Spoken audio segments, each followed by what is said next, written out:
What could possibly make Anthropic pull its two best products offline worldwide, overnight, and strand paying customers in an instant? A letter from the U.S. Commerce Secretary, placing Fable 5 and Mythos 5 under export control. No foreign national allowed, not even the company's own overseas staff. It landed the Friday before 12 of the most powerful people in AI flew into the French Alps expecting a victory lap. They walked out watching their own technology turned into an instrument of the state. For weeks the pitch was simple. The 2026 G7 summit in Avion would be the moment AI grew up. Not a research demo, but a seat at the adults' table. France's president personally invited the founders. The guest list read like the index of the entire industry. OpenAI, Anthropic, Google DeepMind, Mistral, Cohere, Salesforce, Meta, plus rising startups from India to Japan. The message was unmistakable. This is the technology rewriting the global economy, and its architects are now treated like statesmen, and the breakthroughs were real. The models these companies brought to the table can now write production code, run multi-step research, and reason through problems that stumped them a year ago. Anthropic's newest systems were widely considered the most capable ever shipped by anyone. So the expectation going in was a showcase. New partnerships, sovereign AI deals, maybe a grand declaration that the West would build the future together. That is not what happened. Instead, the dominant subject at that lunch table wasn't what AI could do. It was who is allowed to touch it. And the answer, as of this week, is a lot fewer people than anyone in that room assumed just a day earlier. To understand the reversal, you have to look at artificial intelligence the way you'd look at any supply chain. And pay attention to exactly where the real choke point just moved. Think of AI as a stack. At the bottom sits hardware, the chips. For 3 years, that was the battlefield. Washington banned the most advanced NVIDIA chips from China, and everyone treated silicon as the lever that decides who gets to build frontier AI. Hardware was the choke point. Control the chips, control the future. That framework held. Right up until last Friday, when the United States quietly moved the choke point one full layer up the stack. Because chips are only the factory. The actual intelligence lives one layer higher, in the model itself, the trained weights, the finished mind. And for the first time ever, the US government didn't restrict the machines that make AI. It restricted the AI. Commerce Secretary Howard Lutnick sent Anthropic CEO Dario Amodei a letter placing two specific models under export control. Not chips. Not data centers. The intelligence itself. The two models were Fable 5 and Mythos 5, Anthropic's most powerful systems. The order was sweeping. No foreign national could access them. Not customers overseas, not foreign companies. And here is the part that stunned people. Not even Anthropic's own foreign employees, sitting inside US offices. The intelligence was now treated, in effect, like a controlled weapon.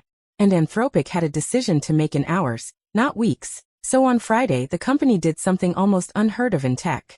It pulled its best products offline. Anthropic said it had to abruptly disable access to Fable 5 and Mythos 5 for everyone, worldwide, to comply with the order. Days of work frozen. Paying customers cut off in an instant. But here is where it gets worse. Because the reason Washington reached for that lever goes back to a fight almost nobody saw. This didn't start as an export story. It started as a refusal. Anthropic had declined to let the US military use its models for fully autonomous weapons systems. AI that picks and strikes targets without a human pulling the trigger. The Pentagon responded by placing Anthropic on a blacklist. Then the export order landed on top of that feud. A safety stance, in other words, collided head-on with raw national security power. Step back, and the precedent is enormous. The United States has restricted the sale of chips for years. It had never, not once, restricted a finished AI model itself. This is the first time a government has treated trained model weights the way it treats missile technology, or military-grade encryption.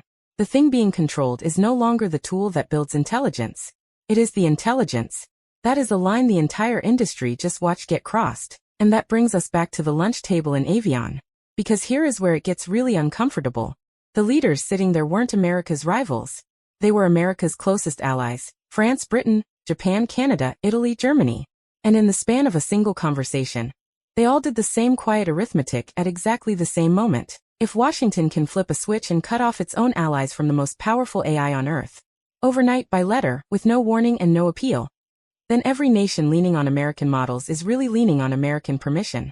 The breakthrough they flew in to celebrate had just revealed itself as a leash. And the country holding the other end was sitting at the same table, smiling for the cameras. That realization is the reckoning. For 2 years, governments quietly outsourced their AI future to a handful of US companies, assuming access was permanent. This week they learned it isn't. One administration, one security memo, and the smartest systems on the planet go dark inside your borders. Every minister at that table had spent 2 years promising voters that AI would power their economy. Now they had to ask who actually controls the switch. But geopolitics wasn't the only thing on trial that day. Here is where it gets stranger.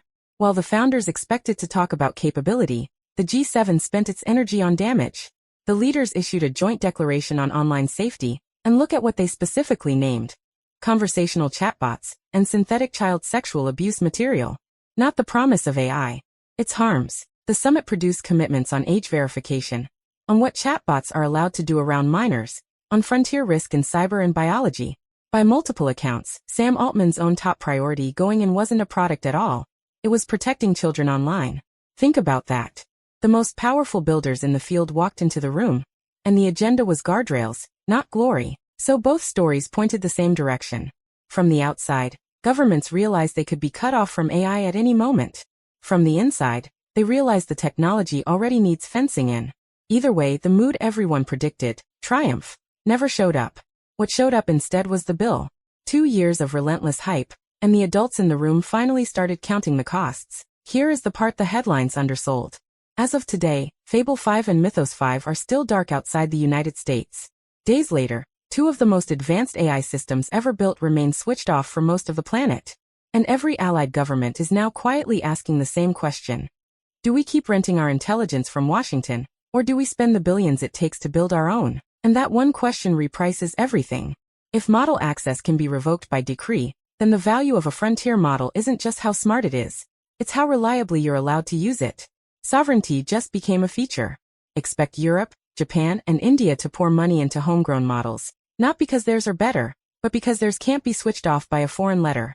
The breakthrough didn't fragment the world. The reckoning did. So here is the one decision that flipped a celebration into a reckoning. It wasn't a new model. It was a single export control letter from the U.S. Commerce Secretary, sent the Friday before that lunch, ordering Anthropic to cut every foreign national, even its own staff, off from Fable 5 and Mythos 5. Everyone walked into the Alps expecting the day AI conquered the world. They walked out watching the world decide to put it on a leash. That is the reckoning. If this reframed how you see the AI race, like it, share it, and tell me in the comments. Build your own or stay on the leash. Alright, that wraps it up. Like, save, subscribe, and we'll dig deeper next time.